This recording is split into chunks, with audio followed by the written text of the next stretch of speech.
Hello, everybody. Hello. Hello. Welcome, welcome, welcome. We're so happy to have everyone. Sure.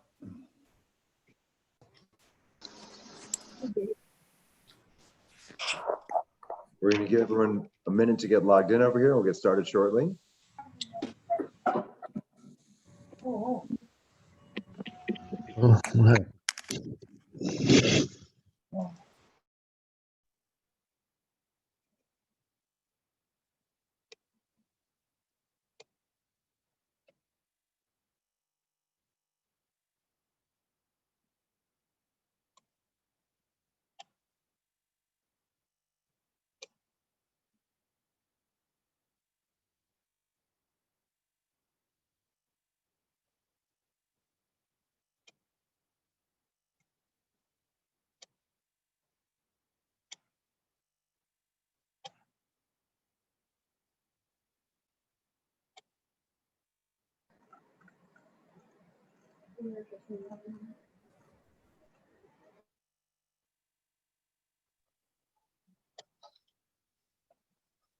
We're going to give everyone about 30 seconds more. We'll get started.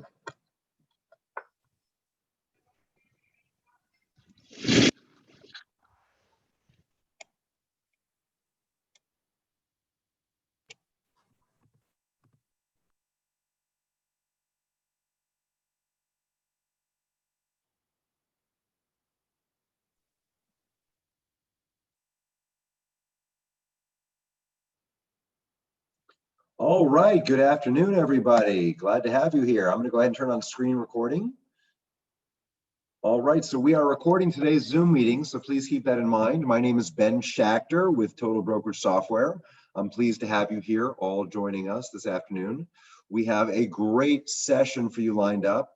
I am one of the co-founders of the Total Brokerage Software Platform, and you are very fortunate to be part of James Hamby's organization at Southern Classic Realtors, because James has elected to provide you with a superior level of technology tools to help you with all aspects of your real estate business. I know James spent a lot of time shopping around for different software packages to equip his agents, and a big part of his concern was to finding something that was all-inclusive and that was easy to use and included all the features that would be necessary to help you elevate your business. And that's what he has discovered in Total Brokerage, and we've been working together now for the last several weeks preparing for today, and very, very pleased to be able to unveil Total Brokerage to you at this time.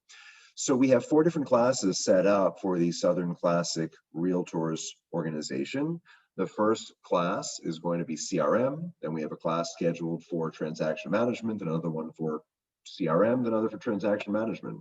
And this is helpful for you because we're going to record these classes, but offer them on an alternating basis live like we are today.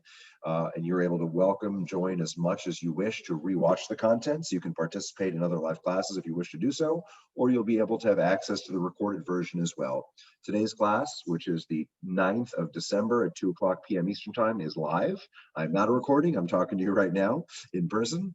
I am going to keep everybody muted so we don't hear background noise. However, at any time, if you wish to ask a question, please feel free to unmute yourself. Now, rather than just unmute yourself and fire away, I'm going to ask regularly any questions. So unless it's absolutely dire urgent, if you could just wait a brief moment until I ask you any questions, because if we just get stopped every 10 seconds, it's going to take 4 days to get through what I have scheduled for 90 minutes. So I promise to give you time to ask questions, and I will call on everybody and answer whatever questions you have. And again, this will all be recorded. Plus, you're going to have contact information for our office. So you're going to be able to call us after the meeting. You'll be able to email us, instant message chat with us, and have all the hand-holding you need to feel totally comfortable with Total Brokerage. Total Brokerage is an end-to-end transaction management platform. We provide CRM, we provide text marketing, email marketing, transaction management, e-signature, accounting, cloud storage, calendaring, and many other features in our system. Our name is Total Brokerage as opposed to partial brokerage or a little bit of brokerage for a particular reason. We are your one-stop resource for everything. And hopefully, if I do my job properly over the next couple of days that we're going to be training together, you're going to feel very comfortable with the product. Now, some of you are coming from Transaction Desk, some from .loop, some from Form Simplicity. Some of you are still writing things on paper, which I can't believe, but I guess some people still do that. We are going to try to digitize your life in the least painful way possible. We are going to try to streamline everything you do in this business and make it as easy as possible. Are you going to get it all right away? Of course not, because I'm taking you from competing Toyota, Honda, Chevy, Mercedes, and BMW, and we are vastly upgrading you, thanks to James, all the way to a rocket ship. Now, Toyota, Chevy, Honda, Mercedes, BMW, they all have car, gasoline, windshield wipers, radios, and leather seats. But you don't just transfer into a rocket ship and expect to learn how to use it overnight. So I promise you, you're going to feel uncomfortable. I promise you, we will make you feel comfortable. We will teach you, we will train you, we'll handhold you, but it's not going to be right out of the gate because there's a lot there. And that's why we've broken it down into these different training modules, these different training classes. So I encourage you to come back early and often to all the classes we're offering. Please come back live if you can, so you can ask questions of me. And of course, if you're unavailable live, feel free to watch the videos like some people will do after this afternoon. That being said, let's go ahead and dive right in because we have a lot to cover today. Today is the CRM, Customer Relationship Management. Now, by show of physical hand, can I get an idea of how many of you that don't have your screens blacked out, that I can see your faces, how many of you have used a CRM product in the past, Customer Relationship Management software? Okay, so maybe a third of you, 25% of you. The National Association of Realtors tells us that a CRM is a crucially important tool because 94% of homes sold last year in the United States, the realtor met the customer through their sphere of influence or through a personal warm referral. 94%. Only 6% of transactions were created because of advertising. Yet we obsess about Zillow advertising. We obsess about newspaper advertising. We obsess about postcard advertising. We obsess about newsletters, and we obsess about mailers, and we obsess about bus bench advertising.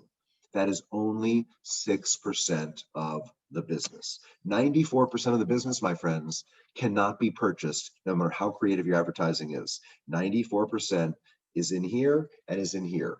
Are you friendly? Are you likable? Do you stay in touch? Are you honest? Are you trustworthy? Are you truly an expert at your trade? So I'd start focusing on where 94% of the business lives, which is your sphere of influence. And I'd worry a lot less about, do I have lipstick on my teeth in my headshot when I'm smiling in my photo because I don't want to be embarrassed in my advertising. Nobody cares about the lipstick on your teeth. They care about how you communicate, how you stay in touch. So that being said, a CRM becomes critical. Now, we only see 25% plus or minus of you raising your hand today for using a CRM before. 25 years ago, not everybody had a copy machine. 20 years ago, not everybody had internet service. 15 years ago, not everybody had a scanner. 10 years ago, not everyone had a smartphone. 5 years ago, not everybody had a wired smart house. But today, just about all of us have all those things. The CRM is the next piece of technology that in the next 3 to 5 years, you're going to look at someone like they're an alien if they tell you they're not using a CRM. The same way you look at someone today if they say they didn't use an iPhone or an Android. What do you mean you're in real estate? You have a flip phone? You're still using that hot pink Motorola flip phone? How's that working for you in your real estate business, that Motorola hot pink flip phone? Is that going well for you? You must be a top producer in your office. You have to have certain technology tools just to be taken seriously, whether you use them or not. You could be a geriatric real estate agent. You're still using Wi-Fi every single day. Doesn't make a difference. So that being said, a CRM is a must-have. Lucky for you, James has made a huge investment in providing you the CRM upfront today. So for the 75% of you that have never used one, you're going to have that opportunity. So let's go right ahead and let's dive right in. How do you access the Total Brokerage CRM? Well, first of all, you have to have a web connection. You have to be hooked on the internet. You can do it from your cell phone, from your laptop, your tablet, any internet-enabled device. If you're an Apple user, more often than not, you're going to use Safari. If you're a Google or IBM user, more often than not, you're going to use Chrome. You can use any web browser you want. If you actually still use Internet Explorer, you can use Internet Explorer if you want to use that. If you want to use Mozilla Firefox, you can use Mozilla Firefox if you want to use that. Any web browser is perfectly fine. You want to clear out whatever is in the address bar, even the HTTPS, even the www, clear out everything. And you're going to type in as follows. Let me go ahead and let me share my screen, friends.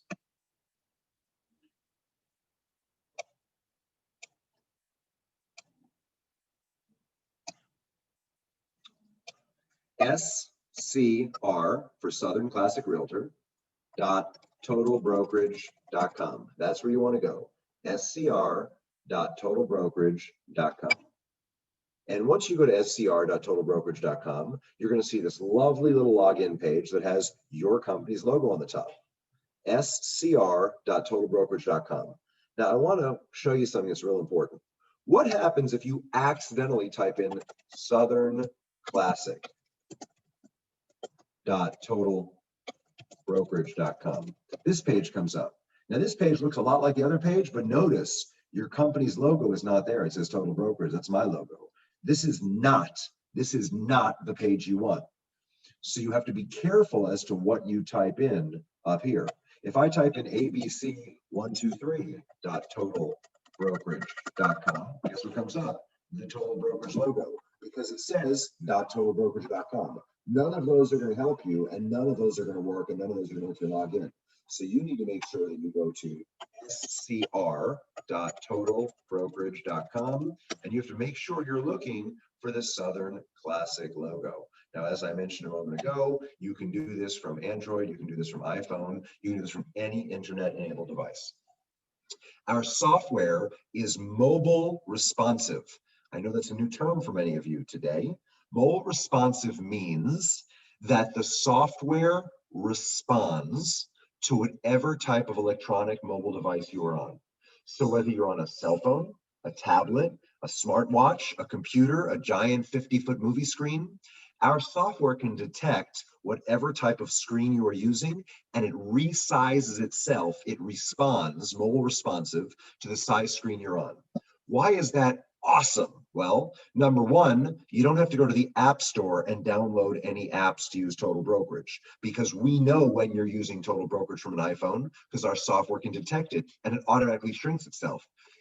The second reason it's awesome is you'll never have to pinch and zoom to see it on your screen, because the software automatically adjusts to your screen size, to your screen resolution. The third reason it's awesome is not having to go to the App Store means you're not taking up valuable hardware space on your cell phone. You're not downloading anything, so it's not taking up any room. It's living in the cloud. It's living online. And the fourth and most important reason that our software is awesome, being mobile responsive, is because when you're using Total Brokerage, because it is the same program, whether you're on a cell phone or a computer, you're not forced to learn two different types of Total Brokerage. I know most of you here use Facebook every day. We all know that Facebook on your computer does not work the same as Facebook on your cell phone. There are fewer features on Facebook on your cell phone than there are Facebook on your computer. Same thing with Wells Fargo and Chase Bank applications. Wells Fargo and Chase Bank don't have as many features on the cell phone version as they do on the desktop version. All of those websites, all of those tech companies were built many, many years before Total Brokerage. We are newer, we are more advanced, which means we knew 5 years ago when we built Total Brokerage that more of you would be using Total Brokerage on a cell phone than on a computer. So we couldn't build it designed for just computer use and then say, oh, wait, we neglected to realize how important cell phones are. So now we're going to build an app version and we're going to water down our software and take some of the quality features out to shrink it to fit on your cell phone. No, no, no, no. We used a completely different type of engineering to make it mobile responsive, so the software detects your telephone, laptop, tablet size, and then adjusts itself so you don't have to, which is quadruply and quintuply awesome, because you're not stuck today learning two versions of our software, the cell phone version and the desktop version. We only have one version. It works the same on both. Very cool. Time for questions. Any questions? Looking for hands. Now there's 94 of you, and I only see like 40 people at a time. So I'm gonna have to scroll back and forth on my gigantic Zoom window. Everyone who's blacked out and I don't see your video feed, naturally I can't possibly call on you because your screens are blacked out. So that means I only have to look at like 25 of you because I only see 25 headshots. So for the 25 of you I do see, any hands? Seeing no hands, we're gonna rock and roll and move on. By the way, in all of these periodic periods when I ask you if you have any questions, if I don't call on you, I'm not being rude. It's because I've missed you, because there's 94. Just unmute yourself and say, hey, Ben, you missed me. I have my hand up. Announce yourself, because I don't want to skip you on purpose. It's very hard to look at 94 people at the same time to call on somebody. Okay, let's go back to share screen. So we're going to log into Total Brokerage using scr.totalbrokerage.com, which means if you want to save this on your cell phone, since there's no app to download from the App Store, you can actually go to Safari on your iPhone or Chrome on your Android, and you can save this website as a shortcut on your desktop. So go to your web browser on your cell phone, bring up scr.totalbrokerage.com. And when it comes up and you see the Southern Classic logo right here on top of the sign-in portion of the page, you can go to the bottom of your Android or the bottom of your iPhone and click the options button, which is a little set of dots or a little set of hashes, and you can save that website right to the desktop of your cell phone. So that way it'll give you the comfort and convenience of launching up just like an app. You don't have to go to Safari. You don't have to go back to Chrome to do that. You can do it one time now or one time at a future date that you prefer, and you can save that website right on your cell phone. So all of you have a login to Total Brokerage already. How do you log into Total Brokerage? Right here where it says forgot your password, this is for your first time use. It says click here to reset your password. So you click here to reset your password. Type in your email address. Now I know some of you have 10 different email addresses. Only one of your email addresses is going to work. How do I know that? Because James's office has provided me with a list of your email addresses. So wherever James emails you, wherever you get information about the company from James, that's the address he gave me. So if he always emails you at your AOL, please don't try using your Comcast, your Bell South, your Gmail, or your Yahoo account, because it's not going to work. Everyone has one login. It's whatever email address James gave me. If you're unsure, then try a couple of your email addresses. If you're really unsure, call our office. If you're also really unsure, call James's office. Hey, James, which one of my email addresses did you give to Ben to set up my account? Everybody already has an account set up in the entire company. So you are going to go right ahead and you are going to type in your email address and you're going to push submit. Now, don't run and do that right this second. I know some of you are jumping the gun. Why? Because your password reset is only good for 5 minutes. We only make it available for security reasons for 5 minutes. If you reset your password now and don't go and reset it for the next hour and a half, it's going to say this has failed. You're going to have to reset it again. So wait until you have enough time to go back and check your email for the password reset link that we're going to send you. Once you've established your password and you're able to log in, go ahead and type in your information. This is me personally. And push login. If you wanted to save your password, especially on your mobile device, so you don't have to keep logging in, you're freely welcome to save your password if you wish to do that. And now you're in Total Brokerage. This is called our dashboard. Our dashboard has a ton of information. Now, all of you are looking at it right now on my 20-inch laptop monitor, so it's nice and spread out. But I want to give you an impression of what it would look like if you were to use our dashboard on your cell phone. If you try logging in from your iPhone or Android, it would look something like that. It's still the exact same dashboard with the same information. The software can just detect that you are on a mobile device, and it allows you to shrink itself down automatically. So this is full-size screen view, and this is cell phone view. Now, if you're in cell phone view, right here, you'll notice there's a menu button. Those are the same menu items that appear in the desktop version. On the desktop version, all of your menu items are on the left-hand side.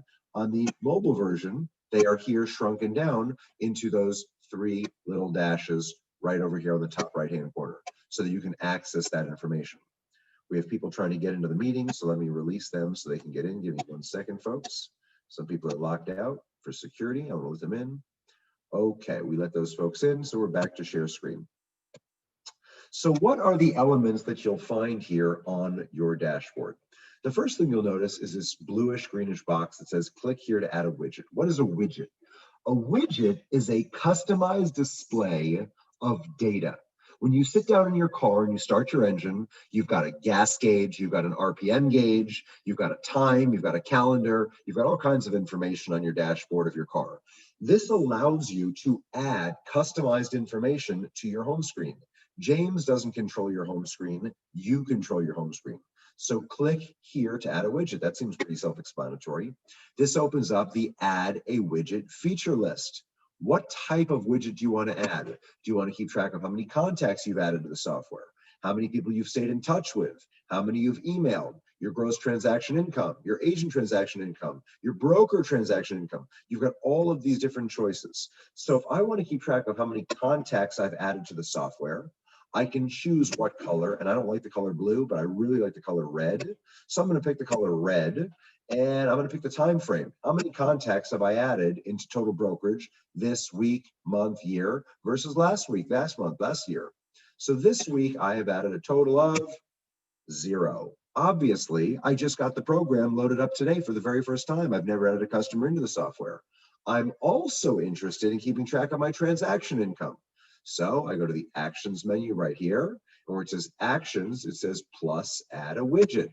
I want to know how much gross transaction I have produced in the color green, and I want to know how much I've produced over active sales in the past 12 months. Obviously, we know it's correct because, again, it's a brand new account. I have made $0 so far this year. All these fields are going to start being 0 because I'm using Total Brokerage for the first time. If I want to move something around, notice there's a 4-way cross. I can reposition where I have my widgets. I'm also curious to know, plus add a widget, how many contacts I have been in communication with, and I'll make those light yellow over the past 7 days. Over the past 7 days, I've been in touch with 0 people. We know this is all 0. I put nothing in the database. I can manipulate and move this information around anywhere that I want using the 4-way cross. I can also edit the information because there's a little pencil that allows me to change whatever the data is that's being displayed. If I don't like the information at all, not only can I move it, not only can I change the information displayed, heck, I can delete it altogether and I can make it go away. All of this is just giving me a customized view of my dashboard that shares with me statistical health and metrics on my business. As you put data into the database, all those numbers are going to start to change minute by minute by minute. Any questions at all about those widgets? Let me go ahead and let me unshare my screen so I can see you fine people. Any questions about that? Yes, Bob and Donna. Bob and Donna, I'm clicking unmute. So go ahead and click the unmute button, please, Bob and Donna. I see your lips moving, Bob and Donna, but I don't hear anything coming out. You got to click the button that says unmute that just popped up on your screen, Bob. Okay. Are we going to be able to import from another database and be able to just import it right in? Yes, sir. I'm going to show you how to do that. Yep. That was my question. My pleasure. Thank you. Good question. Any other questions other than Bob's? Nope. Seeing none. Let's go back and share screen. Oh, Bill. Hi, Bill. Bill, go ahead and unmute yourself. By the way, all of you that have the name iPhone or Android, it's going to be very hard to call on you because there's 11 of you that are named iPhone. So if I call on you, you're going to have to figure out who you are. Bill, go ahead, Bill. So I'm in a situation where both my wife and I work for Southern Classic. Are we able to share an account, or do we have to have 2 separate accounts? It's okay if you share an account. I don't recommend it. With James's permission, we can talk offline about this. We can make you both accessible into each other's accounts because there's certain information that you're going to want coming out from your wife, certain coming out from you, and you're also going to want to track changes on the platform. If you share one account as opposed to having a joint account, then it's going to be impossible to determine who made whatever changes were made in the file. So I recommend, in my opinion, even though you can do it, it's not a good choice. And that with James' permission, the two accounts equal access to each other's accounts. So I think it's a much more practical way as opposed to sharing one single. Okay, Bill? Sounds good. Okay, perfect. Any other questions? Dina?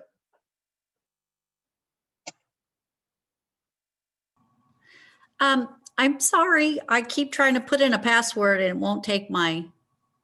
Well, you can't put in a password unless you already have reset your password. Did you go to the bottom where it says click here to reset your password?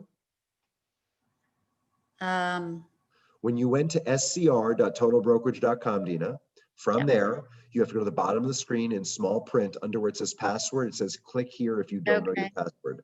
Click there and then enter in your email address and we will email you a password reset link. I gotcha. Okay. Thank you. Sorry. My pleasure. Other questions besides Dina? Okay, let's go back and let's share screen again. The next thing you'll notice on the desktop after these statistical widgets that are all available here under the Actions menu is the calendar, December 2020. Our calendar keeps track of all of your work-related business affairs, your listings, your showings, your expiring listing agreements, how many times you made callbacks, all of that's displayed on the calendar. Until you start putting data in, nothing will be displayed. However, every one of you, I suspect, already has an iPhone or an Android or Microsoft Outlook calendar that you probably live and breathe by. So what I'm going to teach you to do today is how to merge your total brokerage calendar right into the iPhone or Android or Outlook calendar that you're already using, because nobody wants two calendars. That's way too confusing. That's a horrible idea. So how can you take your total brokerage calendar and merge it right into your iPhone or Android calendar? It's super easy. On the top right-hand side of the screen, you'll see your name. There is my name. You're going to click under your name, My Profile. When you click on My Profile, the issue that we're dealing with at this moment pertains to the calendar. So you're going to look for the word calendar. And sure enough, there's the word calendar. It says calendar feed link. Click the question mark button for more details. We provide you instructions, whether you're an Apple laptop, whether you're an iPhone, whether you're an Android user, of how to set up the calendar synchronization. Let's go back and do that in slow motion. From our dashboard, what a great idea, Ben. I want to merge my total brokerage calendar right into my iPhone or Android or Outlook calendar. You go to your name on the top right-hand side. You click on My Profile from the drop-down. You're looking for the word calendar because this is a calendar issue that we're dealing with. I notice the word calendar does not appear anywhere up here. It doesn't appear here, but sure enough, there's the word calendar that I'm looking for. Next to the word calendar, it says, click the question mark button for more details, and then choose what type of calendar you have to follow the requisite instructions to set up that synchronization.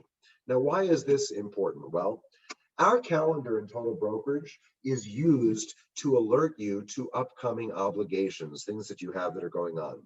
Why is this better than just typing things right into your iPhone or Android calendar? Why is it better to use our calendar for work-related materials? Because we are an end-to-end platform, when you go into Total Brokerage and you draft a purchase contract and you put in the effective date and you put in the first deposit deadline and the second deposit deadline and the home inspection deadline and the mortgage contingency deadline and the title deadline and the moving date and the closing date, when you enter all those things in your Georgia contract, guess what? All of those dates that are so important magically behind the scenes get lifted right off the pages of your purchase contract, of your lease, of your addendums, of your listing agreement, and they magically get plotted directly on the Total Brokerage Dashboard calendar. And because you followed my instructions and set up that synchronization where the Total Brokerage information instantaneously downloads to your cell phone, all of those dates you just spent all that time mapping out on that purchase contract are now appearing on your iPhone calendar, and you're getting all those reminders and all of those alerts as to when those dates are arriving or when they're upcoming. What happens when you have a closing date of January 15th and the buyer and the seller agree that the seller needs 5 more days to get out, and you have to draft an addendum to the purchase contract expending the closing from 115 over to 120? When you draft that addendum in Total Brokerage, the Total Brokerage calendar updates and your iPhone updates as well. That is awesome. What happens when James wants to let his bookkeeper take Friday off next week? And she says, hey, James, my relatives are coming to town. Can I take off Friday? He's able to look at the Total Brokerage calendar for the entire office and say, hey, to his bookkeeper, I'm sorry you didn't give me enough notice. According to the Total Brokerage calendar, we have 51 closings on Friday. I can't let you take off Friday. Next time, you got to give me more advance notice because my agents are using Total Brokerage to draft all their agreements so I can see on the calendar everything happening Friday of next week. So I know what my obligations are and I know what expectations my agents have of me. So it's very, very helpful to have this information. Some of you are saying, well, I don't want James to know about my kids' PTA meetings. I don't want James to know about my haircut or my dental hygienist appointments. James is not going to know about those things because those things you're going to continue, as you always have, to put right on your iPhone or right on your Android calendar. I'm saying that your work-related business should go into your Total Brokerage calendar so James does know what's going on in the business. and the other managers as well, and that information will automatically download to your iPhone or Android. Your personal affairs continue to go right into your personal phone, and your business affairs go into Total Brokerage. But James, business is slow. I'm not making money. Well, interesting. I'm looking at your calendar right here, and you haven't had one single appointment in 3 months. So what are you complaining about? I'm looking at your calendar, and you have not gone on one appointment in 3 months. Why are you whining about your business? That's why I need to see your calendar to see how busy you are. Now, if you're busy and you're not converting appointments into closings, then we have something to discuss. But if you're sitting at home, frozen by COVID, what we call the COVID coma, and you're just not leaving your house, not talking to anyone, you're just like waiting for the world to fix itself, no wonder you're not making money. You can't be in a COVID coma and expect to close deals. You have to be hustling at all times in real estate, and that's why it's important to give the management the opportunity to see what's going on in the business so they can guide you, help you, and lead you accordingly. Any questions about the calendar and to set up the synchronization? Julie Mauk. Julie, how can I help you, Julie? Hi, it says that you're going to need a calendar feed link. Where do we get the calendar feed link? It's right there. Share screen, back to Total Brokerage. From the dashboard, we go to our name, we click on my profile, and right where you clicked on calendar and got those instructions, guess what? There's your feed link right there. Perfect, That's thank your feed you. link. My pleasure. That's it. That is the online cloud calendar that's unique on an agent by agent basis. Any other questions from anybody concerning the calendar or what we've covered so far? No? You like my whining, right? I've worked with a lot of realtors over time. Oh, James, I'm not closing deals, James. See? Kim Wright has a question. Kim, what can I do for you, Kim? Do you have a team platform? Do I have a team platform?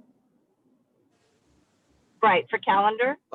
Yes, I think that's, I believe what Ken asked earlier for him and his wife. If it was Ken, I think, I can't remember who it was. Maybe it was Stuart, I apologize. About merging a husband and wife together or a team within SCR. Yes, with James's permission, we can set up merged accounts where the teams can see what each other are up to, so you guys can cross-reference each other's calendars, share contacts, and have access to each other's information. Now, be careful what you wish for. One thing I have to warn you. Apologies, I thought they were talking about contacts only. No, it's okay. One thing you have to be careful with teams is you have to be sure in the setup that you delineate if you're talking about sharing money or not. Because some people are very funny and sensitive to, I don't want her knowing what I made. I don't want him knowing what I made. I don't want to show them what my 1099 is. So there's certain settings that allow you to share everything and other settings that allow you to share only certain things. So when we talk about that offline between you, me, and James, make sure you let us know how much. Okay.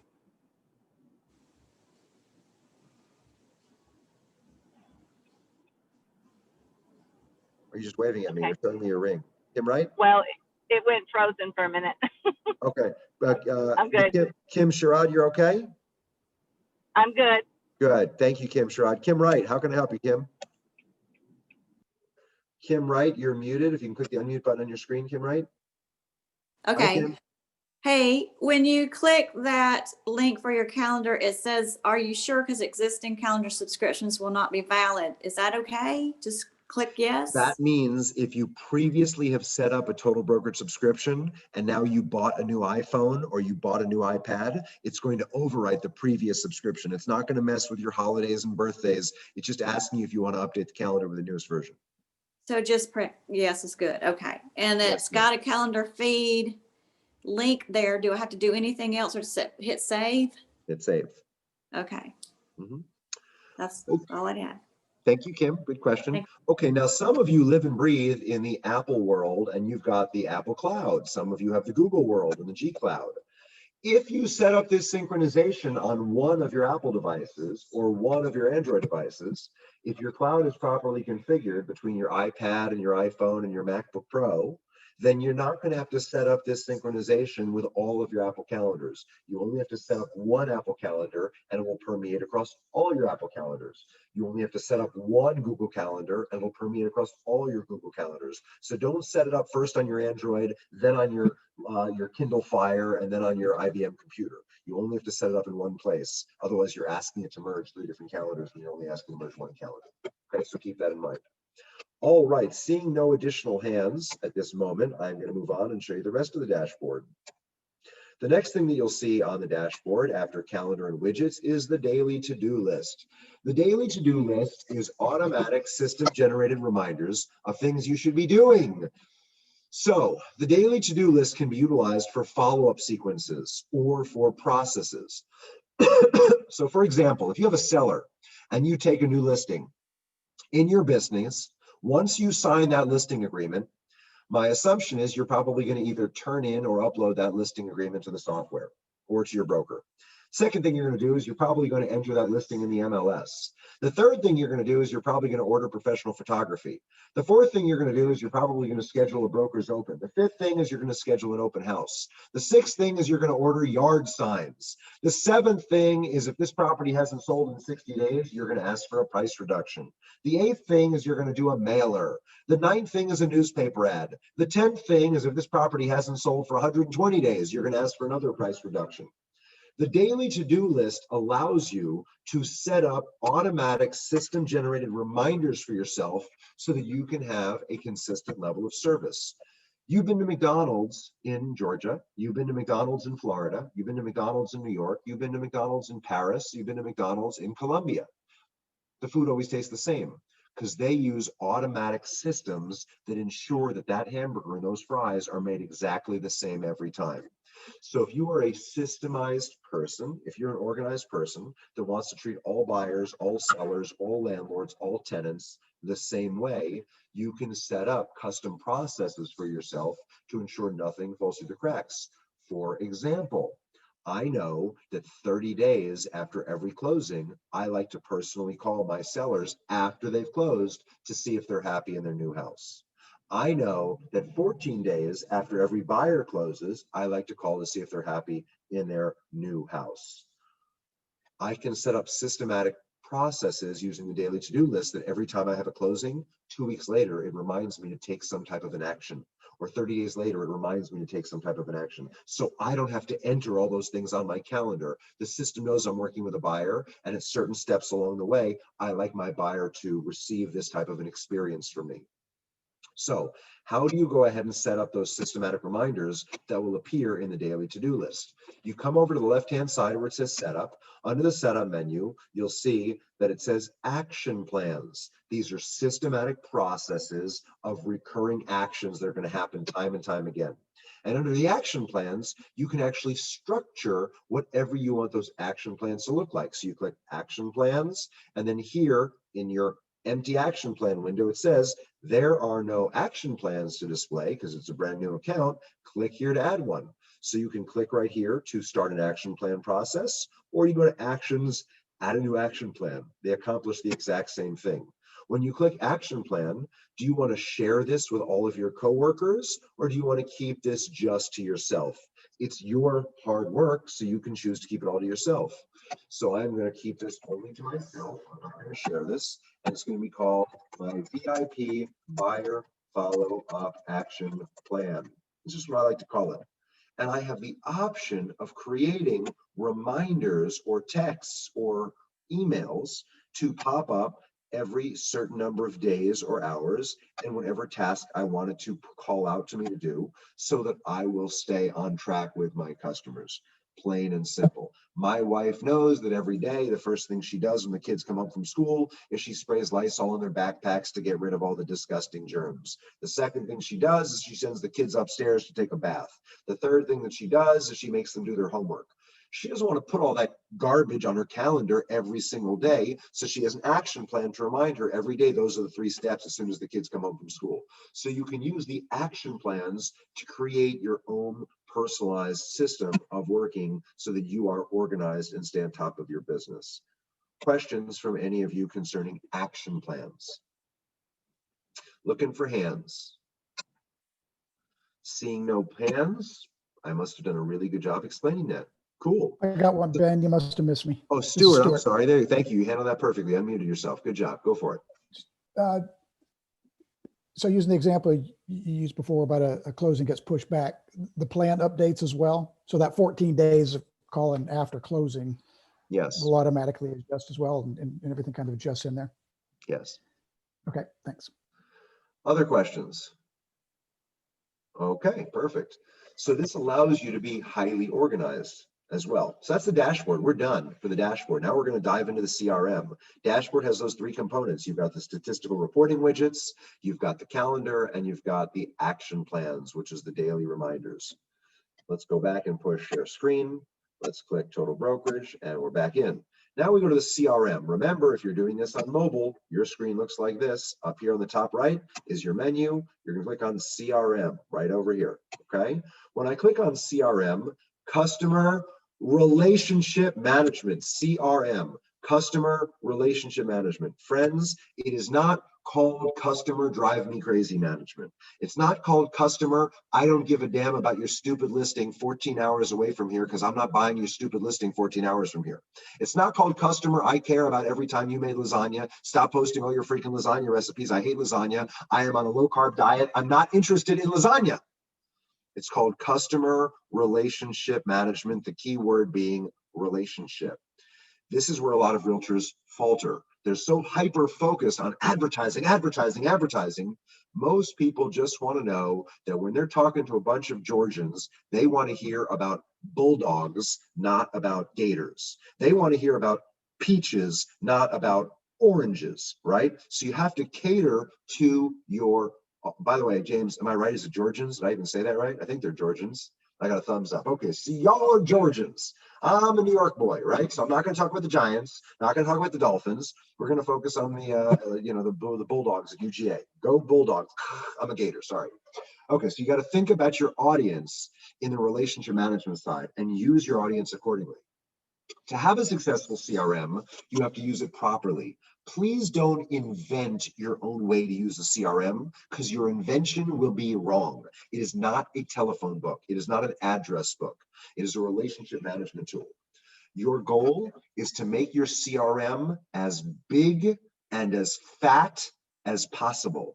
So your goal is to find every human being on planet Earth, including your landscaper, including your child's pediatrician, including your wife's ex-husband, and you want to put them all into your CRM because they all become prospects to spread the web of Southern Classic to sell more houses, okay? So when we go into share screen and we click on CRM right over here, the first drop down we see is view contacts. When I click view contacts, I can see that there are officially no contacts because I just started this account. Now, one of my guests today already said, can I upload information? Yes, you can. You can come right over here and you can import your contacts from whatever other source you want. If you're using your iPhone for contacts, if you're using your Excel spreadsheet, if you're using your Microsoft Outlook, if you're using MailChimp for constant contact, maybe you're using your MLS to sort phone numbers and email addresses. You can import to your CRM by clicking the import button. The disclaimer says, yes, I understand. I'm uploading to the web. I understand the responsibility in doing so. You check off the check mark that you understand your obligations. And then there's a choose button. So all I did is I clicked import. I checked off this box that I have to check to move forward. And then I choose, am I uploading contacts or vendors? Your landscaper and your swimming pool maintenance guy and your title company are not the same as 3 tenants, 2 buyers, and 2 sellers. We treat them differently because you solicit them differently, right? I asked my landscaper, I asked my title company, I asked my mortgage broker to co-sponsor open houses, brokers, opens, and postcards.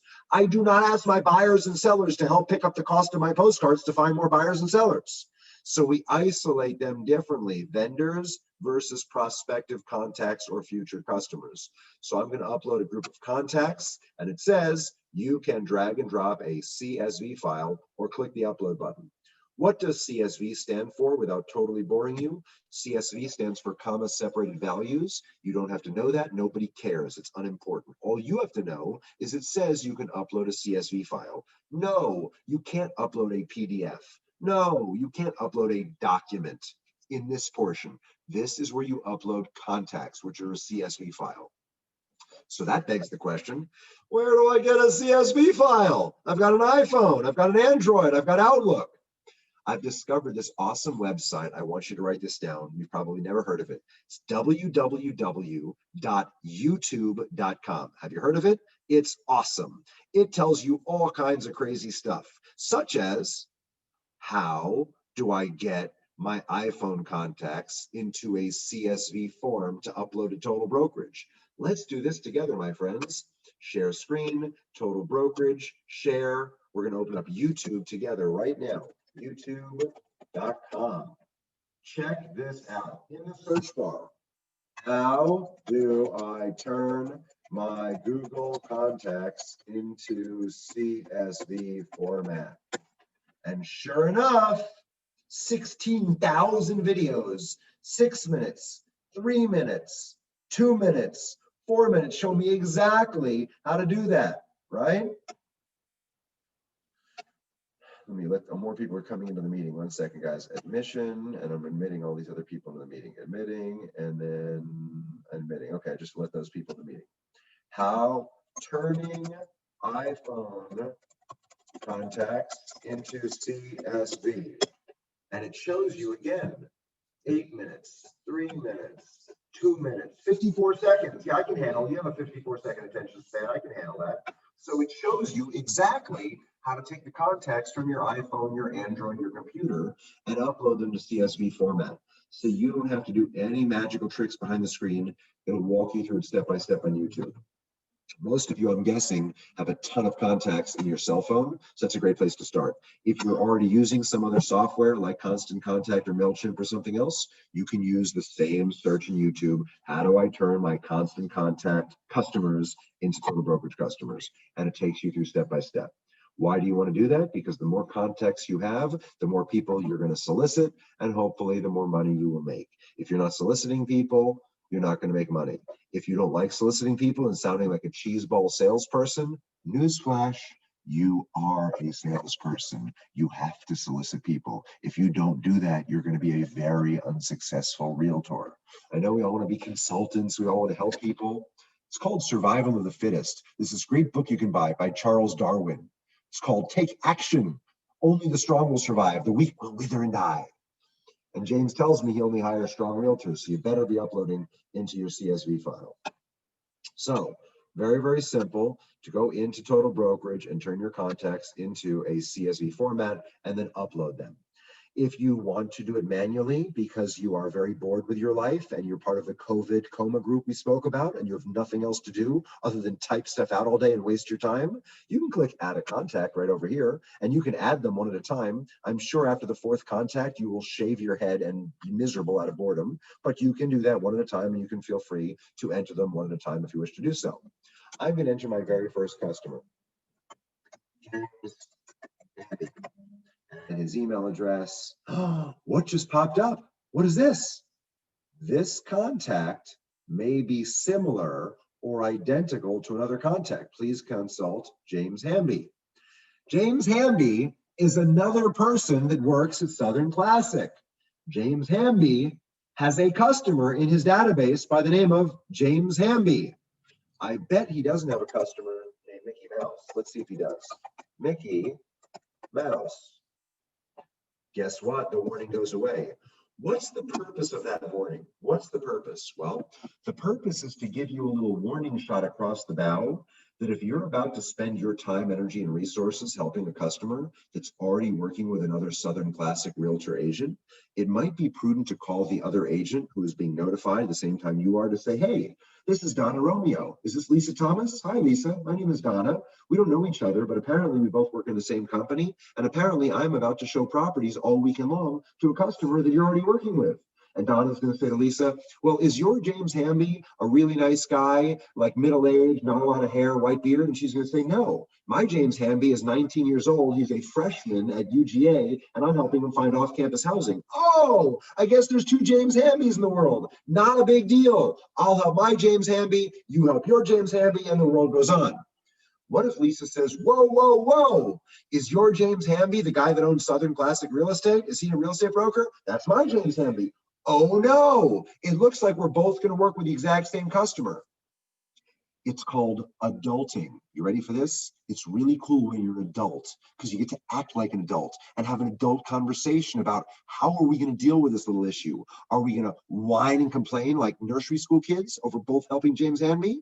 Are one of us going to hand, the other one's going to back away? Are we going to share the deal? Are we going to say, well, Lisa, why does James want help from me if you did such a great job helping him look at 57 houses? Well, James is from Peru and has really broken English, and I've really struggled communicating with him over the last several months, and I could sense he was feeling uncomfortable. Apparently, you speak Spanish fluently. Maybe that's why he's out there looking for another realtor. It's called adulting. Just have a freaking conversation with your coworker so you don't end up wanting to murder each other, crying to James that one of you screwed the other one over and stole a customer. It's adulting. Learn it. It's awesome. Some people say, well, Ben, I hate that feature. I don't want to know if someone else is working with my customer. You know, it's funny you say that because I came home from work last week and my front door was locked. I unlocked the front door. I came inside. My wife was downstairs making dinner. And I noticed there was a pair of men's boxer shorts in my bedroom that didn't belong to me. And there was also a bottle of scotch next to the bed, and the room reeked. And rather than approach the issue and be an adult and have a discussion, I just decided to pick up the other man's underwear that were on the floor of my bedroom and throw them out and spill out the bottle of scotch because I didn't want to have a confrontation with my wife at that exact moment. I think it was a good idea. Now, some of you are laughing, which you should be doing, and others are staring at you like, Ben, you're so stupid. Why did you question? Guys, hello. Didn't James tell you that I'm really funny? I'm not just a technology guy. I'm also a part-time comedian. You have to be an adult. When you think something is going wrong, you need to address it with your coworker, or in this case, your wife, as I just had to, and make sure that you're adulting. It's really a simple concept. Any questions about adulting or double cross-checking references for customers that might be working with two of the agents at Southern Classic at the same time? No, we don't cross-reference Remax and Coldwell Banker and Keller Williams agents to see who's working with who. We only cross-reference your company with your fellow coworkers from your company, okay? Now, to put somebody in the CRM, you must put in a first name and last name. Now, watch what happens when I push save. I'm going to get a warning notice. I push save, and it says at the top that I have to enter in certain contact information. You always have to put in at least a name or an email address. Something to say that you can't have an incomplete contact. Now, you'll see at the top of the page, there is a huge amount of detail that goes in to each one of these fields. You're going to be able to keep track of a lot of information on your customers, and we're going to explain that to you. But let's go through the general page first. Mickey Mouse, his email address is p@disney.com, and that's his home address. His work-related email, which is right here, is going to be mmouse@NBCamerica.com. And those email addresses are both acceptable, okay? Now, what if I wrote .com, and I made an error in his email address? It'll give you a warning notice the first time you email this person that this email address is suspected to be a bad email address. It lets you save it right now, but once you send to it, it'll send you a warning notice that it's an unformatted, improperly formatted email address. So that's going to help you when you're being ghosted by your customers. And you can add in multiple phone numbers the same way. If you want to prioritize your email address, Mickey says, hey, don't ever email me at home, only email me at work. I can make this the priority email and set it as the primary established email address. And now it shifts that address to the top. You'll notice the changes are saved automatically in our CRM. Now we come down to the tagging portion. Mickey Mouse is part of TBOR. I'm not even sure what TBOR means. Mickey Mouse is part of the Athens Board of Realtors, and Mickey Mouse is a first-time home buyer. Also, he is a former UGA mascot. So there is no field for former UGA mascots. So I'm going to type in former UGA mascot, and I'm going to add that as a new tag. Why do I care? Because I want to bulk him into that particular group. The purpose of this is so that you can put Mickey Mouse in as many different groups as you so desire. You may want to do that because when you send out solicitations, you're going to want to bulk together your customers. If he is a UGA fan, trust me, when the Florida Gators win their next national championship, I am not sending out a congratulatory message to my entire address book because I will really piss off 92% of my customers that are not University of Florida fans. So you use this as a way to catalog people. This lady is a cat lady. She really likes cats. This guy is a fisherman. He really enjoys fishing. You want to put people into groups so that when you send out solicitations, it's tailored to your audience. If I find out that Boca Raton, Florida, where I live, was just named the fishing capital of the United States, I'm only going to send that information to people who are interested in fishing. My hunters, my race car drivers are not getting that information. Why? Because if you're looking to build CRM relationships with your customer, you need to appeal to that audience. And the more you appeal to them, the more likely you'll build a relationship, and the more likely you will earn their respect, and the more likely they will buy a house from you. But if I continue slamming all of my Georgians with my, UF's the best, UF's the best, we won the national championship, my quarterback's better than your quarterback, none of you are going to buy a house from me whatsoever. In fact, you might even spam me or blacklist me because you're so pissed at all the crap that I'm sending you. But if I talk about peaches and pecans and bulldogs, you're going to have more of an engaging conversation with me and let that relationship manifest into something more serious, and hopefully we'll do business together. So let's simulate that in an exercise. I've got Mickey Mouse, who apparently is a fan of Bulldog Nation, right? So if I come over here and view contacts, let's just pretend for the moment that I had more than one contact. We all understand this is a brand new account. I only added Mickey Mouse in there, right? Let's pretend I had more than one customer. I'm going to add a second customer. This guy's name is Donald Duck. And Donald Duck also happens to be a UGA fan. So I'm going to add him into the UGA group. Now I've got two customers, okay? If I click view contacts, I can see that they're both listed right here. In Total Brokerage, I can send mass emails, tens of thousands at a time if I want to. From the view contacts page, which is right here, all I have to do with my address book is go to the actions menu, and I can push send an email. This send an email feature will allow me to send an email to everybody in my address book at one time. The subject is going to be Bulldogs won this past weekend. Here, check this out, pay close attention. Insert customer contact first name. Oh, that is too cool.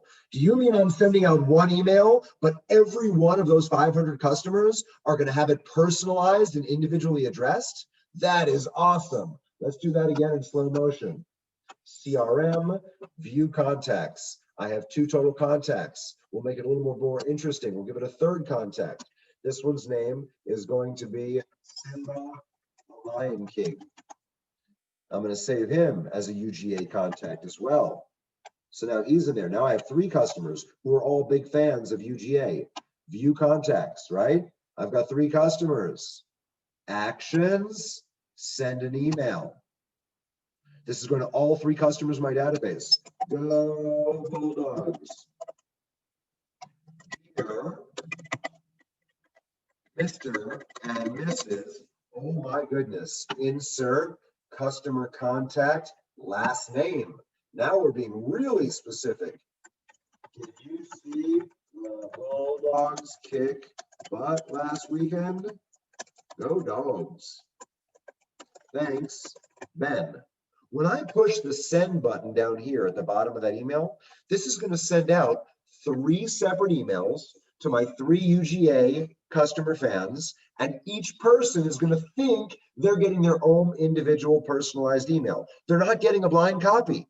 They're getting their own unique email. I'm just sending out 3 at a time.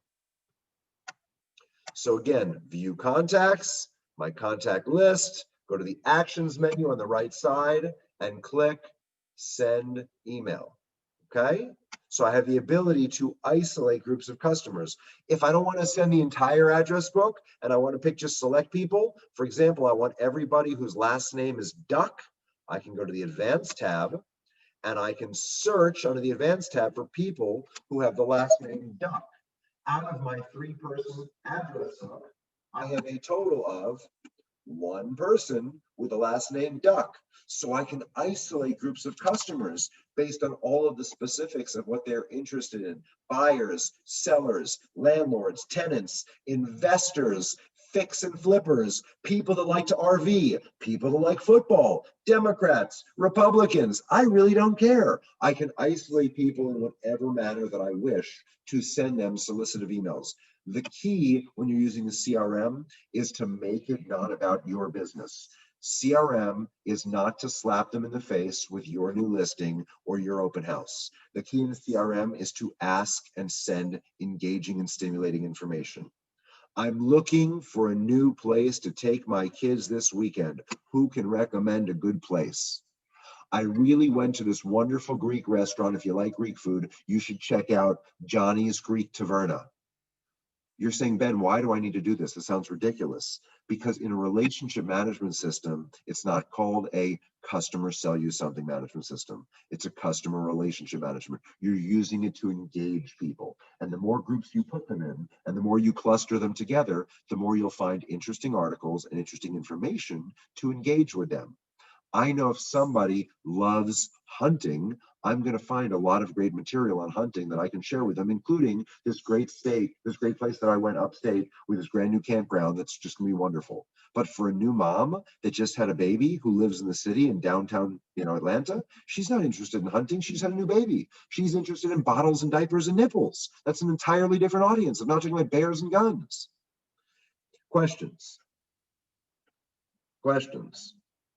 Guys, either you're sleeping on me or I'm really good. And I don't know. I know I'm not that good. Okay, Frida, you have a question. Frida, go right ahead. Julie, Yeah, you were after Frida.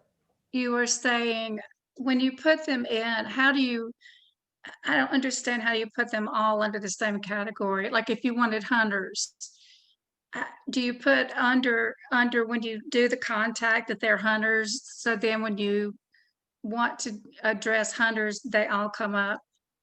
Because when you said the bulldogs, you didn't have that under the mascot. Correct. So we're going to do that right now, Frida. We're going to add a new customer. And this customer's name is Abraham Lincoln.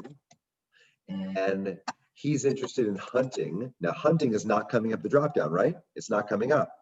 But Right. as I type the word, it comes up here as a new feature I can add. So I'm going to add a group called hunting. This guy also likes fishing. Fishing was not an option. I'm going to add fishing to my option list. He also is a UGA Bulldog fan. So I've got all those labels that I put him in. Now, when I search for people who are interested in hunting, like Abraham Lincoln, I go to View Contacts. I click on the Advanced Search. Now I've got 4 people in my address book. Advanced Search. I'm going to look for people under the tags, which is where I'm typing those labels, to like hunting. How many people in my address book like hunting? I'll tell you in just a second. Out of my 4-person address book, there's only 1 person that's interested in hunting. You understand that, Frida? Yes. Now, the bigger question is, Ben, I've got 750 names in my iPhone and only 100 of them are interested in hunting. How do I upload them? The best way is to label them before you upload them. So the tag hunting goes to the 100 people like hunting. The one that's fishing goes to the 100 people like fishing. The one that goes windsurfing goes to the 22 people like windsurfing. And I will show you how to do that in just a moment, okay? Does that answer your question, Frida? Yes, it did. Thank you. Perfect. Julie, you were next, and I'll go to James. Julie? Yeah, you're probably getting ready to show us how to do it, but I'm assuming you can also export a list of your contacts. Right under where it says send email, there's also export contacts. I'll show you that next. Sure. All you do right here, share screen, back to Total Brokerage. From my group of contacts, which I will show you. Let's go back to the beginning of the CRM, view contacts. If I go to that actions button on the right-hand side, actions, and I can export them right there. That's it, super simple. James, go right ahead, James.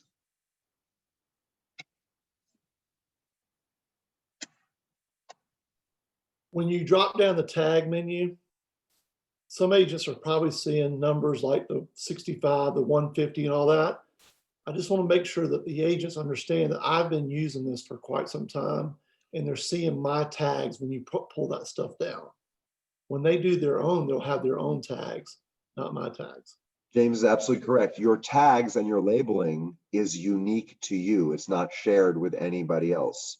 So if you have one that says, I hate hunting, that's not going to confuse Stuart, because Stuart has one that's called I love hunting. And Lisa has one that says hunting is okay, but not my favorite. Right? So you make your own tags for your own groupings. It only benefits you. Some of you that speak another language, you might write customer hablo español. That might be your tag, right? And that's okay. So you make your own labels. Other questions? Okay, so hand just pop up. Dottie, is that you, Dot? Dot, and then I'll come to you, Terry, next. Dot, go ahead. Yes, two questions. I noticed there's no checkbox by any of those contacts. So if I didn't have any tags listed and I just wanted to go through and go, yeah, I want to send one to this person, this person, this person, you can't do that. I have to have them grouped in some way, shape, or form. You either can send to everybody or to individual groups that can be isolated. It doesn't have to be isolated by tag. I could have 25 customers who have the last name Duck, and I can send to all the ducks at one time if I want to. So you're not only restricted by tags. I may label them by what city they live in, and I can pick only the people who live in Athens and send it to my Athens group, which is different from my Atlanta group, which is different from my Valdosta group. So you don't have to limit it by just tags. That just happens to be one common way that people isolate groups of customers. You can limit them by who lives in houses, who lives in condos, who's a buyer, who's a seller, and so on and so forth. Right. And of that group of buyers or people in Atlanta or Athens or whatever, can you deselect, you know, 2 people out of that group that you don't want to get this email? Just deselect them? No, you'd actually have to isolate and download the list, which would be a hassle. So there's not a practical way to do that. It's impractical to do that. The answer is no. Is there a very technical way to do it? There is, but it would take 15 minutes of your life, and 15 minutes is not worth it just to take those 2 people out. So it could be done if it was really pressing, but to just send a quick email about, you know, check out the Bulldog Win, or I found this great new Greek restaurant, that would not be practical to take that person out from. Okay. Okay. And then back to when you were giving the example initially of you started typing in James Hamby and it popped up with the warning. So you're saying if I'm typing in my contact and it happens to be a buyer and somebody else in Southern Classic has worked with this person as a buyer and has them in their contacts as well, it recognizes that? We cross-reference Dot, first name and last name, employer, cell phone number, and email address. If any of those things match another Southern Classic agent's customer record, both of you will get the warning notice. Notice the warning is yellow, not red. Red means you can't do this. Yellow means caution, heads up. Right? And does it tell me who the other person that has that same contact is? Yes, it does. And what's funny is, knowing how I teach this class all the time, half of you are going to end up using Mickey Mouse as your sample test case based on just how I taught today. And you're all going to start getting warnings. Jennifer's got Mickey Mouse. Susan's got Mickey Mouse. Ken, Diana, Bill, they all have Mickey Mouse as their customer. You're all going to get these cross references. It lists all the people that have the same customer name or email address, phone number, or employer in the database. Doesn't mean you can't help the person buy a house. Doesn't mean you can't ignore it. But what would happen if I would have just thrown out that pair of boxer shorts and I ignored the interesting smells coming out of my house when I got home that day?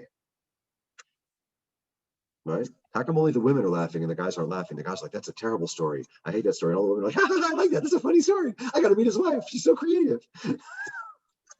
Sense of humor. It's a Wednesday. Other questions? Heather, was your hand up? Or James, you had your James answer. Heather, were you up, or Terry? Terry, you have a question? Go ahead, Terry. Yes, I have 2 questions. If you import a whole bunch of contacts, is there a way to tag all of those at once versus going into each individual one? Okay. You're going to tag them, Terry. Let me answer that first. You're going to tag them in the spreadsheet, in the CSV file, before you upload them. Once they're in the system, then you're like, oh, now I got to tag all these people. You want to upload them beforehand, tag them before you upload them. So what I'm going to do is, since I only correspond with James offline because I have his email address, I'm going to send James a sample spreadsheet after our call today of what a CSV column, first name, last name, social security number, phone number, email address, home address, work address, what it would look like, so that you can use that as your template to load in tags before they get uploaded. Because the columns have to be in a certain order so that the tag label goes in the tag location. I don't want social security number going where phone number is supposed to go. That doesn't help anybody. So it's very important we follow the columns. I'll send that to James, and then I'm going to ask him to circulate it to the rest of the team. Okay. My second question was, let's just say I dump all my phone into this, and then a month from now, you know, I've gotten so many more contacts and I want to pull those over. What happens if there's a duplicate? Will it add it or no?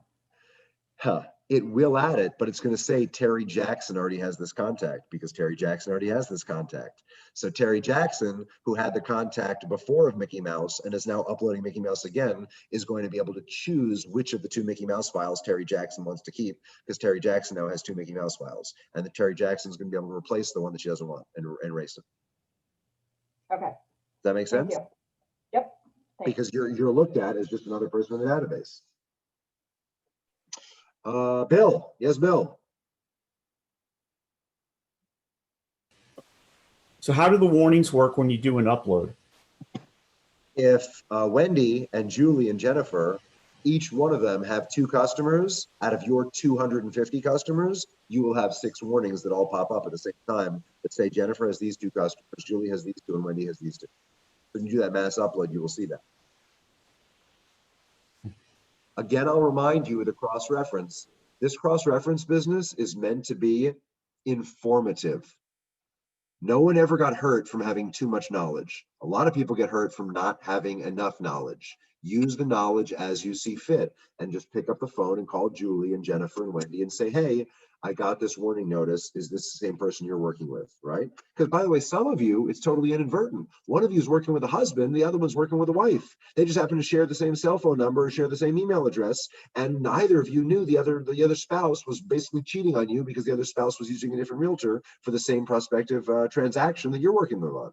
So knowledge is power. And boy, I know how much James as a broker hates getting those painful calls between Stuart and Donna, where they're both whining that he took my customer, she took my customer. That's not fair. I want half the money. You should fire him. He's unethical. She's unethical. I don't like her.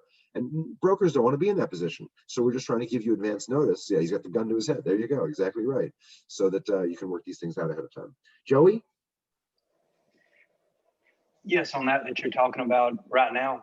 Is there a way to opt out of it? What if we don't want to know, nor do we want to know? Because in smaller areas, they do bounce around, especially if they're flippers or this, that, and the other. And you just, you know, we're all one company, but yet we all are in competition somewhat, and we don't want to share that info. When I approached my wife about those boxer shorts that were on the floor of the bedroom, she said to me, you're better off not knowing. You shouldn't ask. We're not talking about wives, though. I mean, we're talking once about our daily business. once again, all the girls are laughing again, and the guys are just shaking their heads. I'm just teasing, Joey. Unfortunately, no, there's not a way to opt out of that. It's all or nothing. Either you have all the information or you have none of the information. But remember, Joey, we don't just cross-reference first name. We cross-reference employer, phone number, and email address. So it's very possible that there's 2 James Hambys that live in Georgia, but I doubt both of them are jameshamby@gmail.com, right? So it's going to alert you if there's similar overlap in name, but not in email address or not in phone number. So you're not going to be bombarded with every John Doe that you all work with, because every one of you is working with a John Doe, because you're all going to have different John Doe phone numbers. You're all going to have different John Doe email addresses as well. You follow what I'm saying? I do. So it's going to whittle down with more information.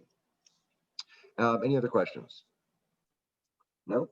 Okay, let's roll on here. Share screen. Back to Total Brokerage. So let's go back to our buddy Mickey Mouse over here, who we're working with. Now, there's a lot of information we want to cover on Mickey Mouse, okay? I think most of these fields are all pretty self-explanatory, other than lead source. Why is that not self-explanatory? Because we have this awesome feature in Total Brokerage that allows you to plug in your lead sources, and all the leads will automatically go into Total Brokerage without having to manually enter them. So by show of hands, how many of you have ever in your lifetime received or paid for a lead from Realtor.com?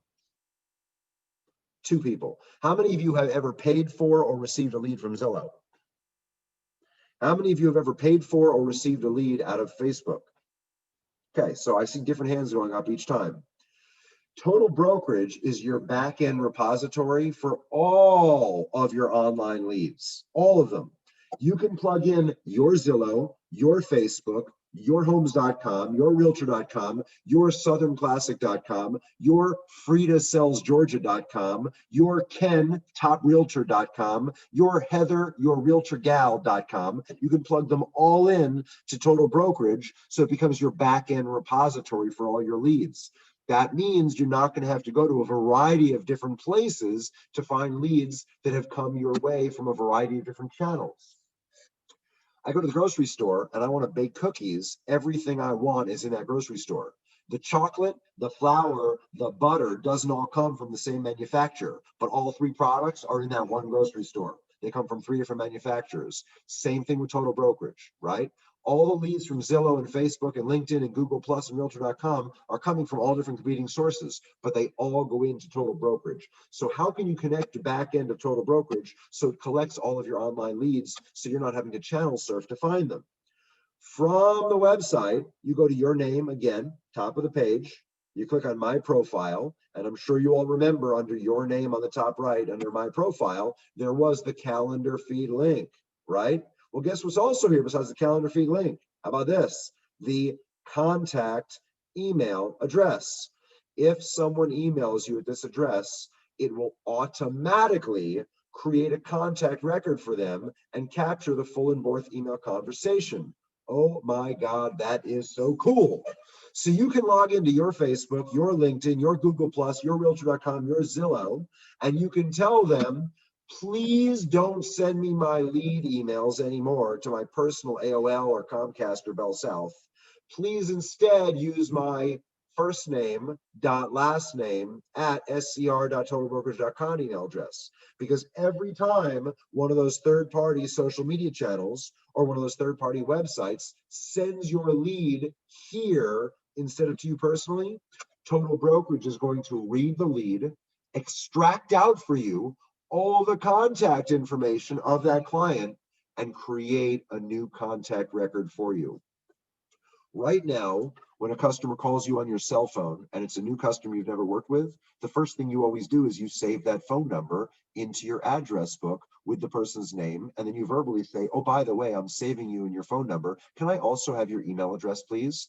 It's a cumbersome process. It takes time, and the likelihood of you screwing up their email address and mistyping it is kind of high. Total Brokerage, you don't have to do anything. If they call you, in this case, if Zillow emails you, if Facebook emails you, if LinkedIn or Realtor.com emails you, we capture all their information for you and we load it right into your Total Brokerage address book. You don't have to do anything.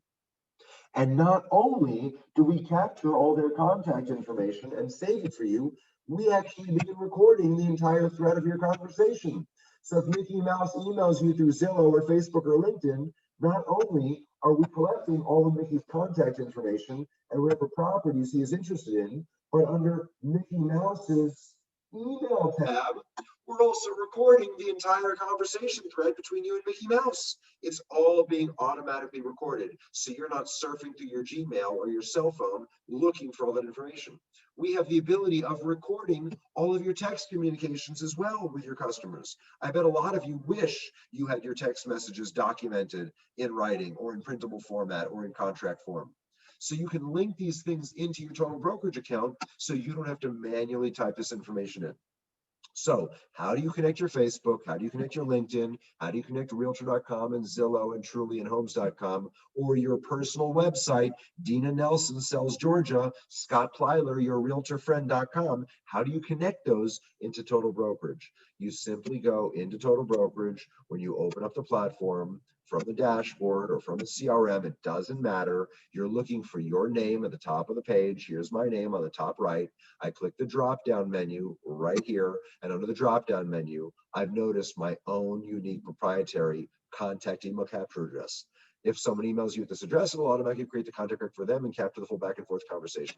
So you'll log into your Zillow or your homes.com, and you will swap out whatever email address they have on file for you currently, and instead you will give them your proprietary Total Brokerage email, and we will begin recording all of your contact communications, and we will begin unloading all of their contact information and automatically system generated create a contact record for that person.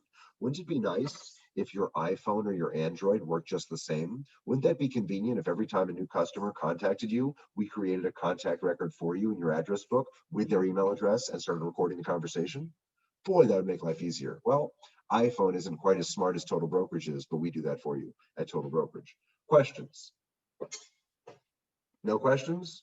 Okay, so you go to your name on the top right, you click on My Profile, and then you click on Contact Capture Address, and then you start visiting the social media channels and the websites that are currently set up to email you leads to your personal email address, and instead you ask them to please email you at your new Total Brokerage email address, and we can set that up for you on the back end instantaneously. The system will, oh, I see a hand go up. One moment, I'm coming back to you. One moment. Okay, I see a hand from Julie Malk. Julie. Yeah, sorry again. But so if we send a group email then from the CRM, will there be a copy of it in our email program like Gmail or whatever? It's gonna show up in Mickey Mouse's outbox, the tab I just showed you, which is the fifth tab.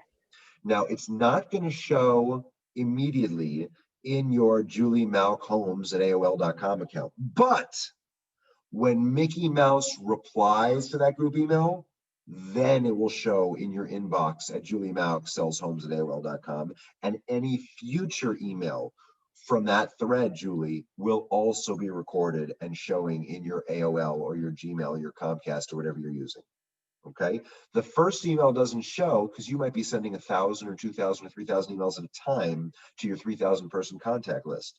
But of those 3,000 recipients, the select group that choose to reply to you, then that thread will not only show in Total Brokerage, Julie, it'll also show in your preferred email address on your cell phone as well. Do you understand? Yeah, but other than that, there's not going to be a record of it. Well, the record of it will be in Total Brokerage. If I send a mass communication out saying, wow, the Bulldogs won this weekend, and I send it to 3,000 people, when I'm inside the Mickey Mouse record, which is right over here in Mickey Mouse's email box right here, it's going to show in Mickey Mouse's send log that I sent out 3,000 messages, and this is one of them. It's not going to show in Julie Malk sells homes at gmail.com, but when Mickey Mouse responds, the response will go to both places, back into Total Brokerage and to Julie Malk sells homes at gmail.com. Make sense? Got it? Yeah, thank you. My pleasure. There's someone else with a hand up after Julie had her hand up. Jennifer, how can I help you, Jennifer? Okay, so if we import contacts from several different platforms and something is duplicated, will it pull out the duplications and delete those so we don't have duplicate contact of the same person? Great question. We're going to want to show you how to sanitize your list in the CSV form before you upload it. One of the other young ladies asked me about tagging, and I said we should tag it in the CSV form so it uploads properly. That would be the same issue for duplicates. We're going to take your iPhone contacts, your laptop contacts, your MLS contacts, and merge them into one spreadsheet, and then sanitize that spreadsheet before we upload it, because the final step is the upload, and we want to upload a clean batch as opposed to a dirty batch that then needs cleaning. Make sense? Okay. Other questions? Okay, I don't see any other hands at the moment. I don't think. I'm just scanning my audience here. Nope, seeing no other hands. Let's go ahead and go back to share screen. Okay, so Mickey Mouse also has, under his general tab, he also has an address tab, right? I think it's pretty obvious. One of the things that might not be so obvious is you can relabel and recategorize his mailing addresses. Why does that matter? Because Mickey Mouse doesn't want anything sent to his house. He wants everything sent to his office, including his Christmas card, including his July 4th card, including his anniversary card. So I'm going to shift that to the top. And now when I do an export of mailing labels by clicking View Contacts and click Export, it's only going to export his primary preferred email address, because he's going to get upset if he told me not to mail stuff to his house and I'm still mailing stuff to his house. It's only going to export his office address. Why? Because I have his office address set as the primary address for this customer. Details. All these tabs are customizable, so you can keep track of any other information about the customer that you may wish to keep track of. Preferences tab. What is the customer looking to buy? What is the customer looking to sell? This is very helpful if you're not necessarily going right to the MLS and setting up a saved search for this person. You may want to save some of this information here so that you have a saved location of where you can obtain what they're looking to buy, what they're looking to sell. Especially if this is a long-term lead that has not yet turned into a customer. I'll be ready to buy a house at the end of 2021. Well, holy smokes, that's 9-10 months from now. How am I going to remember what we talked about today? This is where you enter that in. Activity tab. This is super important. I met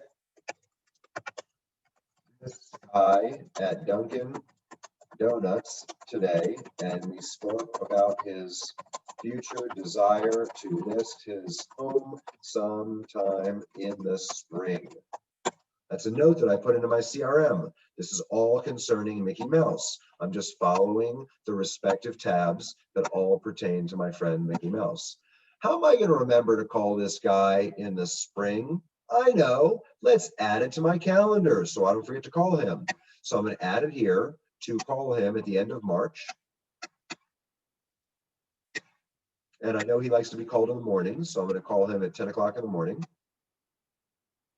I'm going to schedule 30 minutes for that phone call because it's an important phone call. And I want to be reminded 3 days before I call him because I'm going to have to refresh my memory on this conversation. That's what we spoke about. So I'll set a reminder 3 days before. If this is a recurring event like a birthday or anniversary, I can establish it as a recurring event if I want to.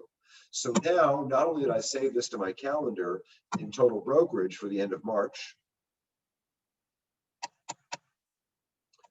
but this is auto synced up with my iPhone and Android calendar.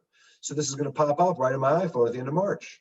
Why does that matter? Because it's going to keep me on track so I don't forget to call this guy. So every single thing that I do, it's going to isolate. Now, not only is it for callbacks, how many of us have gone to someone's house that we had listed and done some stupid favor for them, which is a total waste of time, but we feel obligated to behave like property managers because we're realtors, like waiting for the air conditioning guy to come fix the air conditioning, waiting for the housekeeper to come and clean the house, going early for 30 minutes to clean up and make the beds because it looks like a dump and I got a showing today. I hate that.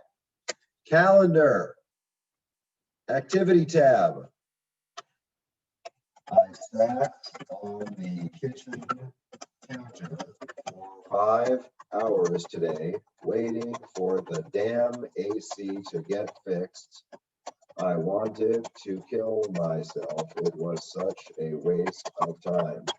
I'm going to save that in there because the system is going to record how much time I allocated. Now, why do I want to put how much time that I allocated into this particular activity today? Why do I care? Well, have any of you ever had to ask a seller for a price reduction that didn't want to give you a price reduction?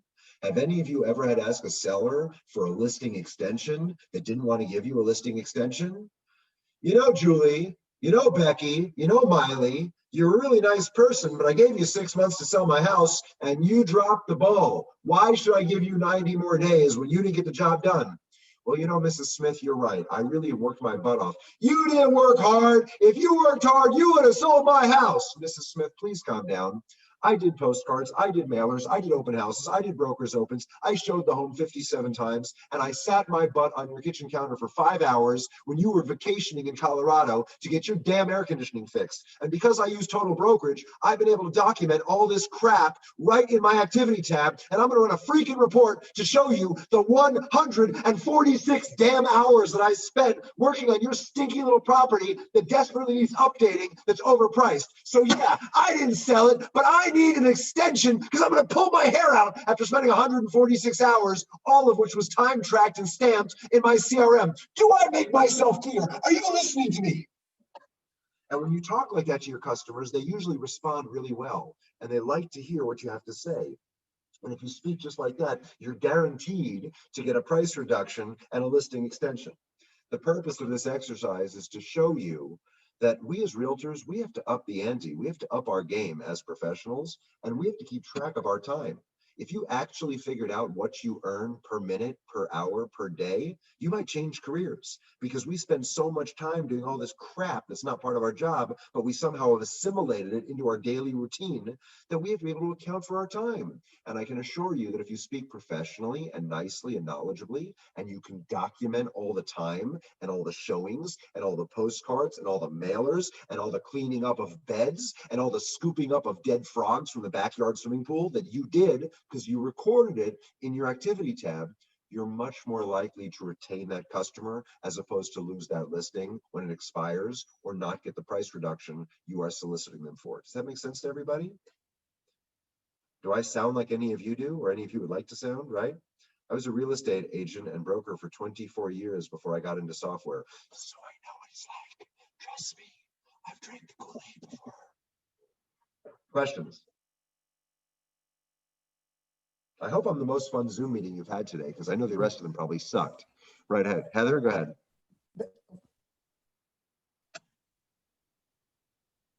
Heather, go ahead, unmute yourself.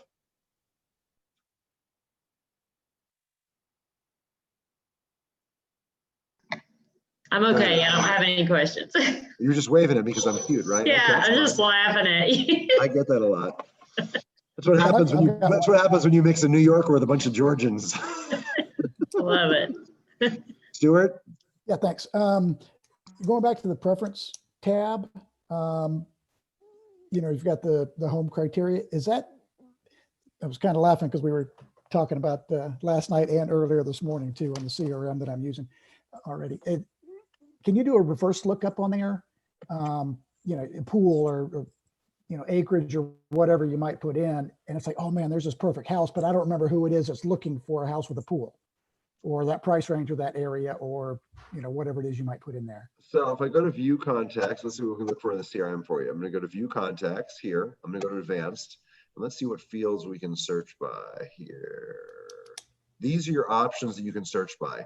So you can't search by price range per se up here, but under preferences, if you click this, right here, you can search by the specifics. If you want to search by that $250,000 number, now you can. Got it? Cool. Yep. Can you add to those as well, or are those limited? To preferences, you're limited with these. Now, periodically, we do have updates, and if you have suggestions like, hey, James, we do a lot of farm work in Georgia, right? So it'd be nice to know if these people are interested in the farm. We should add that field. Let James know, because when we do our periodic updates, if he says, hey, my agents are hawking me, they really want me to add farm as one of the search criteria, then we can add it, because we don't just do it right away, but we do it like twice a year. We do updates of searchable fields. Okay? Okay, great. Thanks. My pleasure. Do I have any other hands? No other hands. Okay. So let me show you one or two more things before we wrap up for today, and we'll have more of these sessions together. Go back to Mickey Mouse, and we're going to change Mickey Mouse's last name because Mickey Mouse just got married, and his name is now Mickey Pluto. So that is his new last name. He also doesn't work at Disney World anymore. He now works at Amazon. So he's got a new email address, he's got a new last name, right? Automatically saves. Watch what happens over here on the history tab. This is kind of cool. Click on the history tab, and I scroll down to the bottom. The software shows me every change that was made and who made the change, which is why for my married friend who asked about sharing an account, you may not want to share an account because it shows you exactly who made the change and what time they made the change. Now you might say, great, that's the change, but where's his old last name? Where is his old email address? Because I got to fix it or there's a mistake. If I go back to the beginning of when I created this file an hour ago, I could see his last name was Mouse and his email address was mickey@disney.com. Every single keystroke that I've entered in is logged. What does that mean, friends? It means you cannot erase or delete anything whatsoever from Total Brokerage. Once it's in there, it's in the history tab for the rest of your life.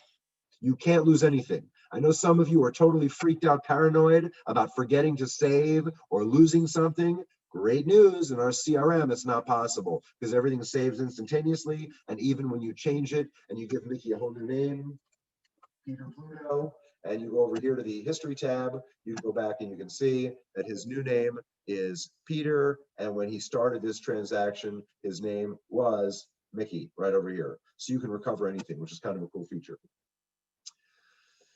Questions? Okay, the last thing I'm going to show you are drip campaigns. Bill's got a question. Bill, go ahead.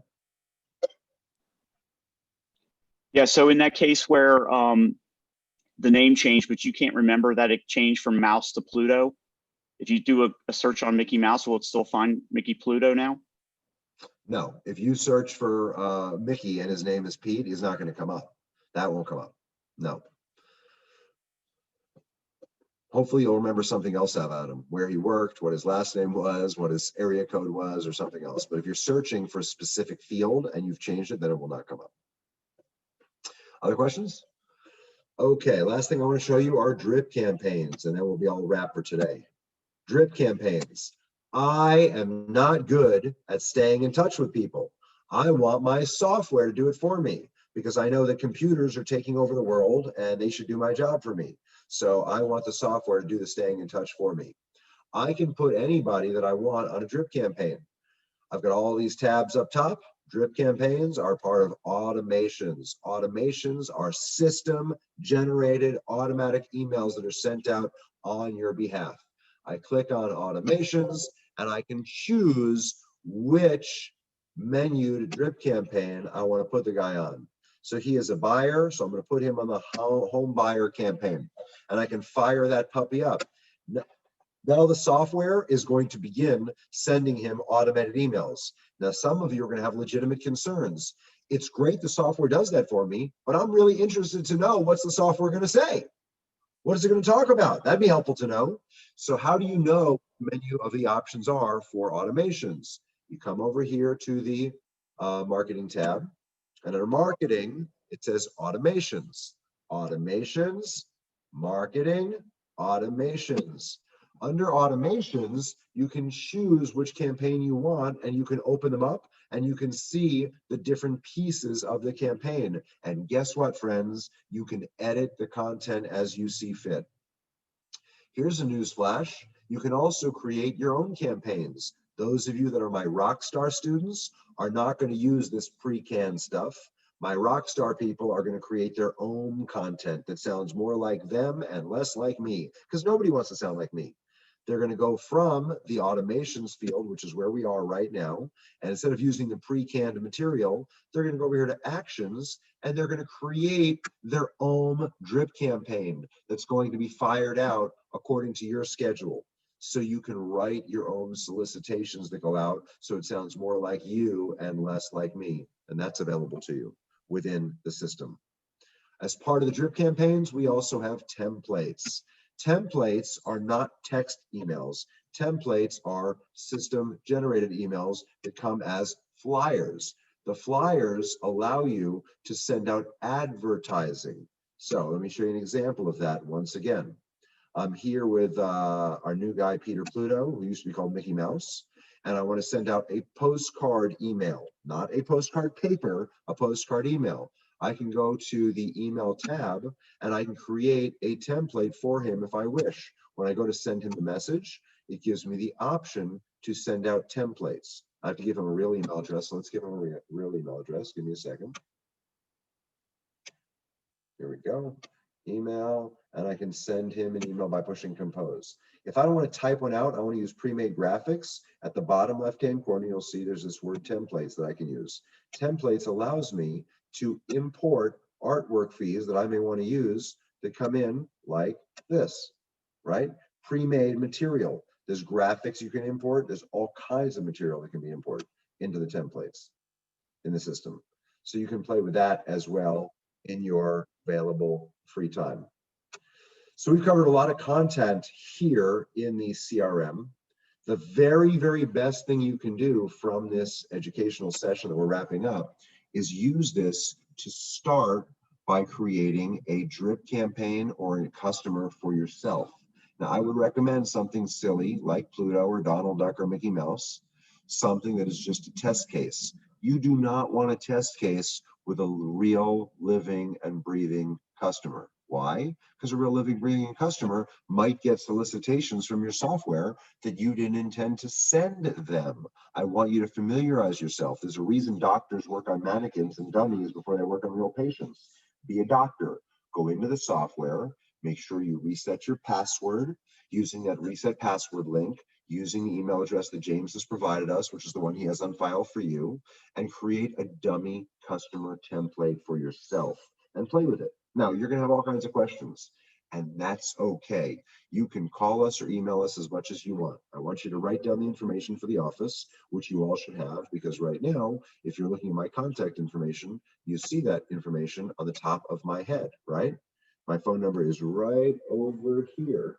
Hopefully you can all see that. I will read out all of our content information for you. View, exit full screen.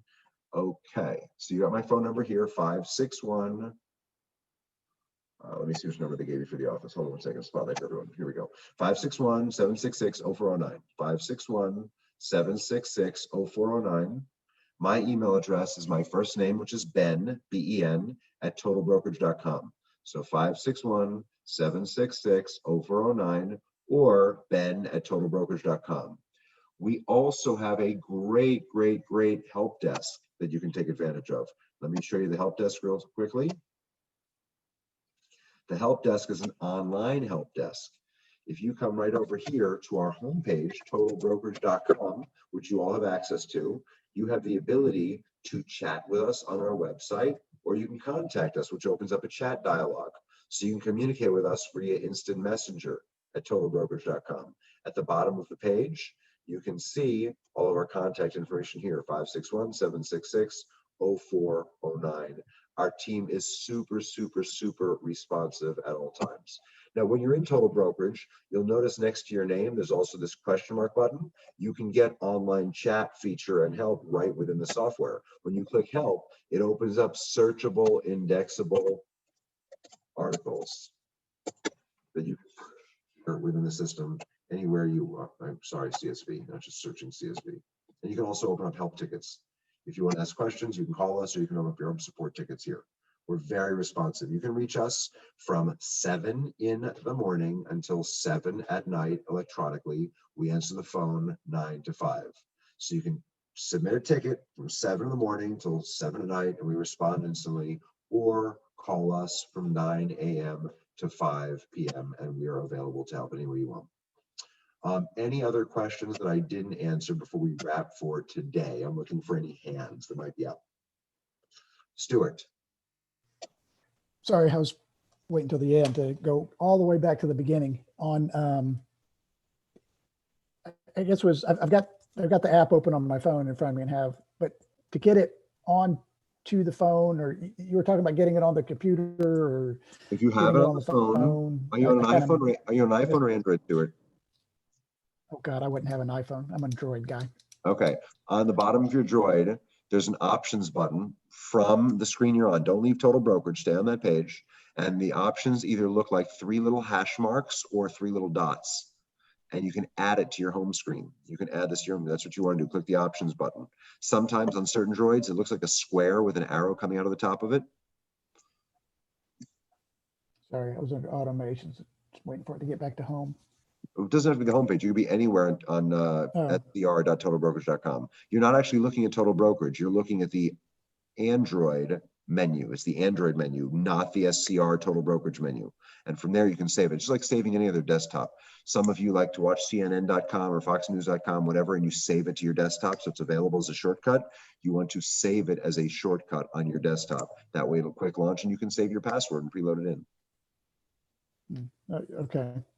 I'm sorry, but I'm not seeing anything at the bottom other than the Brokerage Management Solutions, Inc.